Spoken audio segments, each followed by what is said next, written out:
জানিয়ে দিচ্ছি ডিসকভারি প্রধান প্রধান শিরোনাম, সাথে আছি আমি নূরনাহার জলি। নিজেদের ব্যর্থতা ঢাকতে রাজনৈতিক মতলবে বিএনপি জামায়াত শিক্ষার্থীদের আন্দোলনে ভর করেছে, অস্ত্র নিয়ে মাঠে নেমেছে, এমন অভিযোগ তুললেন আওয়ামী লীগ সাধারণ সম্পাদক ও সেতুমন্ত্রী ওবায়দুল কাদের। শনিবার 27 জুলাই সকালে আগুনে ক্ষতিগ্রস্ত সেতু ভবন পরিদর্শন শেষে এসব কথা বলেন তিনি। ওবায়দুল কাদের বলেন, তারা আন্দোলন ও গৃহসন্ত্রাস করেছে, অস্ত্র নিয়ে মাঠে নেমেছে।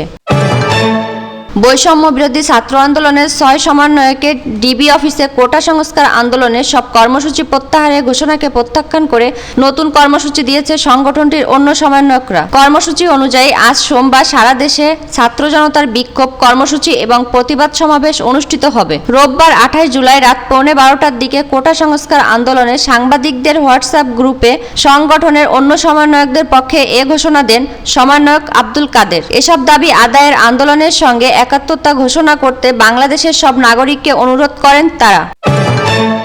কোটা সংস্কার আন্দোলনকে কেন্দ্র করে উদ্ভূত পরিস্থিতি নিয়ন্ত্রণে হেলিকপ্টার থেকে গুলি চালানোর কোনো ঘটনা ঘটেনি বলে জানিয়েছে পররাষ্ট্র মন্ত্রণালয়। বাংলাদেশের সাম্প্রতিক পরিস্থিতি নিয়ে রোববার 28 জুলাই রাতে এক বিবৃতিতে এমনটাই দাবি করা হয়। বিবৃতিতে বলা হয়, কোটা সংস্কার আন্দোলনের পরিপ্রেক্ষিতে ছাত্রছাত্রীদের মৃত্যুর প্রতিটি ঘটনা হত্যা, অগ্নিসংযোগ, ভাঙচুর, নাশকতা ও নাশকতা জড়িত পরবর্তী সন্ত্রাসী কর্মকাণ্ডের জন্য দায়ীদের যথাযথ তদন্তের মাধ্যমে জবাবদিহি করতে সরকার প্রতিশ্রুতিবদ্ধ।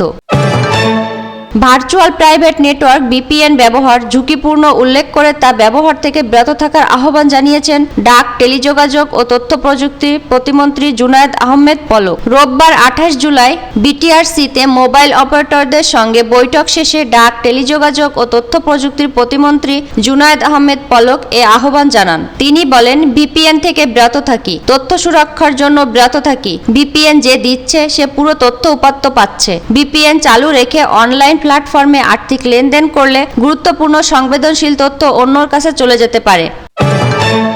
বিভিন্ন বিদেশি গণমাধ্যম ও সামাজিক যোগাযোগ মাধ্যমে বাংলাদেশ সেনাবাহিনীর বিরুদ্ধে মিথ্যা ও বিভ্রান্তিমূলক অপপ্রচার চালানো হচ্ছে বলে উল্লেখ করেছে আন্তঃবাহিনী জনসংযোগ পরিদপ্তর। রোববার 28 জুলাই এক সংবাদ বিজ্ঞপ্তিতে এ কথা জানায় সংস্থাটি। কিছু স্বার্থান্বেষী মহল এই অপপ্রচার চালাচ্ছে বলে উল্লেখ করা হয়েছে বিজ্ঞপ্তিতে। সেই সঙ্গে স্বার্থান্বেষী মহলের এই জাতীয় বিভ্রান্তিকর তথ্য ও সংবাদে বিভ্রান্ত না হওয়ার জন্য সেনাবাহিনী দেশবাসীর সহযোগিতা কামনা করছে বলে উল্লেখ করেছে আইএসপিআর। সাথে থাকার জন্য ধন্যবাদ সবাইকে।